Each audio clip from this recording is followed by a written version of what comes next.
Assalamualaikum warahmatullahi wabarakatuh. Kami dari kelompok 3 akan membawakan materi mengenai kuasa titik terhadap bola.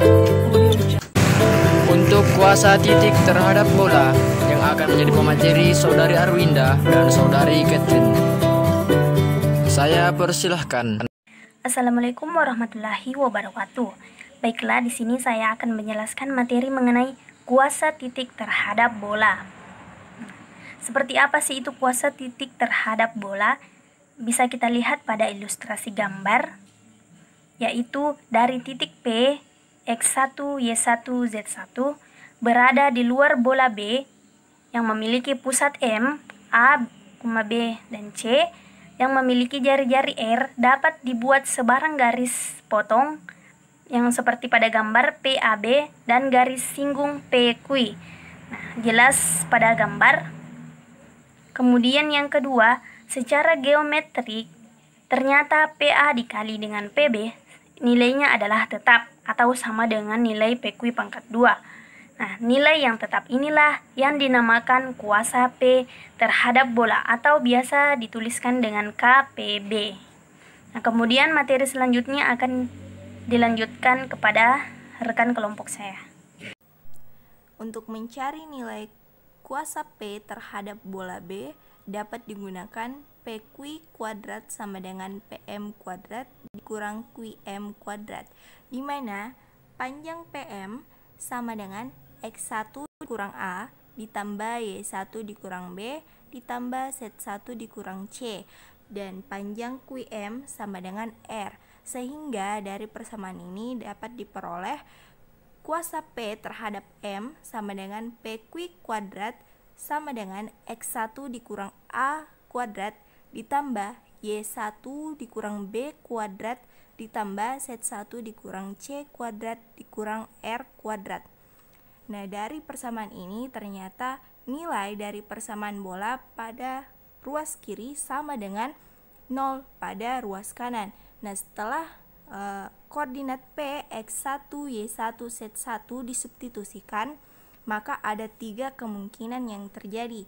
Yang pertama, kuasa P lebih besar 0. Ini terjadi apabila P berada di luar bola. Yang kedua, kuasa P sama dengan 0 terjadi apabila P berada pada bola. Dan yang ketiga, kuasa P lebih kecil 0 apabila P berada. Contoh soal dibawakan oleh Saudari Suhartini. Contoh soal. Tentukan kuasa di mana titik P yaitu 1,2, -1 terhadap bola dengan persamaan X pangkat 2 ditambah Y pangkat 2 ditambah Z pangkat 2 dikurang 2X tambah Y sama dengan 7. Penyelesaiannya yaitu substitusi titik P ke persamaan bola, di mana persamaannya tadi yaitu X pangkat 2 ditambah Y pangkat 2 dikurang Z pangkat 2 dikurang 2X tambah Y dikurang 7 sama dengan 0. Nilai X yaitu 1, nilai Y yaitu 2, dan nilai Z yaitu -1. Jadi ketika nilai dari titik P disubstitusi ke persamaan bola, maka hasilnya yaitu 1 pangkat 2 ditambah 2 pangkat 2 ditambah -1 pangkat 2 dikurang 2 kali 1 ditambah 2 dikurang 7 sama dengan 0. 1 tambah 4 tambah 1 dikurang 2 tambah 2 dikurang 7 sama dengan 0.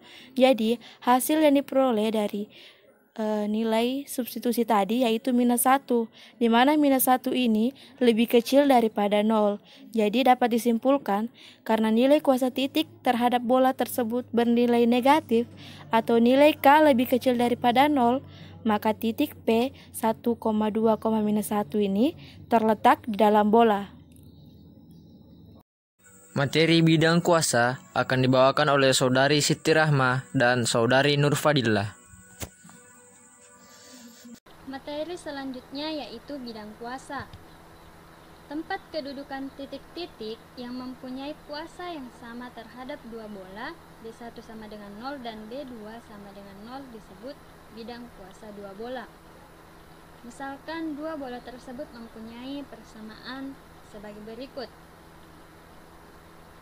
Persamaan bola 1 yaitu x kuadrat ditambah y kuadrat ditambah z kuadrat ditambah a1x ditambah b1y ditambah c1z ditambah d1 sama dengan 0.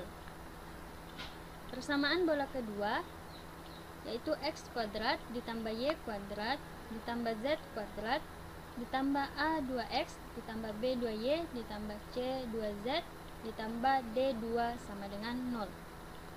Nah, untuk memperoleh persamaan bidang kuasa, maka persamaan bola 1 dikurangkan dengan persamaan bola kedua. Kita ambil titik sebarang P, x0, y0, z0 dengan syarat P mempunyai kuasa yang sama terhadap persamaan bola 1 atau B1 sama dengan 0 dan persamaan bola 2 atau B2 sama dengan 0. Jadi B1 dikurang B2 sama dengan 0. Selanjutnya x0 kuadrat tambah y0 kuadrat tambah z0 kuadrat tambah a1 x0 tambah b1 y0 tambah c1 z0 tambah d1 dikurang dengan x0 kuadrat tambah y0 kuadrat tambah z0 kuadrat tambah a2 x0 tambah b2 y0 tambah c2 z0 tambah d2 sama dengan 0. Jadi diperoleh a1 x0 tambah b1 y0 tambah c1 z0 tambah d1 dikurang dengan a2 x0 tambah b2 y0 tambah c2 z0 tambah d2 sama dengan 0. Karena P x0, y0, z0, maka kita memperoleh persamaan terakhir yang dapat ditulis sebagai berikut, yaitu a1x tambah b1y tambah c1z tambah d1 dikurang dengan a2x tambah b2y tambah c2z tambah d2 sama dengan 0.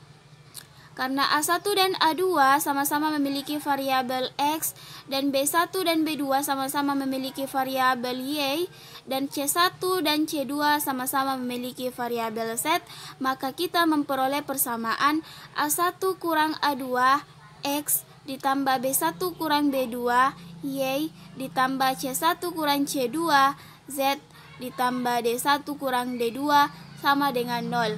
Nah, itulah tadi yang dinamakan sebagai persamaan bidang kuasa. Untuk contoh soal materi bidang kuasa dibawakan oleh Saudari Nurfaika. Contoh soal, tentukan bidang kuasa dua bola berikut. Bola pertama, x kuadrat ditambah y kuadrat ditambah z kuadrat ditambah 3x dikurang y ditambah 5z sama dengan 7. Dan persamaan bola kedua, x kuadrat ditambah y kuadrat ditambah z kuadrat dikurang x ditambah 2y ditambah z sama dengan -3. Penyelesaiannya, kedua persamaan tersebut disamadengankan 0, sehingga B1 x kuadrat ditambah y kuadrat ditambah z kuadrat ditambah 3x dikurang y ditambah 5z dikurang 7 sama dengan 0.